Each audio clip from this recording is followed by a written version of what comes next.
Perseteruan kakak dan adik terkait harta kembali menjadi sorotan. Akhirnya sidang kasus gugatan Wan Prestasi Ryszard Blazinski terhadap Tamara Blazinski terkait pengobatan ayahnya senilai 34 miliar rupiah kembali digelar pada Selasa 24 Oktober 2023. Sidang kali ini beragendakan putusan dirilis melalui e-court oleh Majelis Hakim Pengadilan Negeri Jakarta Selatan. Majelis Hakim memutuskan bahwa gugatan Ryszard sebagai penggugat tidak diterima. Humas Pengadilan Negeri Jakarta Selatan, Juyamto mengatakan, seharusnya Ryszard tidak hanya menggugat Tamara saja, tapi juga menggugat beberapa ahli waris lainnya dari sang ayah. Bukan ditolak, tapi tidak dapat diterima. Gugatan kurang pihak. Ahli waris yang lain harus ikut digugat, jelas Juyamto.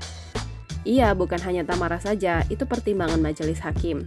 Lanjutnya, selain itu, Majelis Hakim juga mengabulkan seluruh eksepsi atau keberatan yang diajukan Tamara Blazinski selaku pihak tergugat.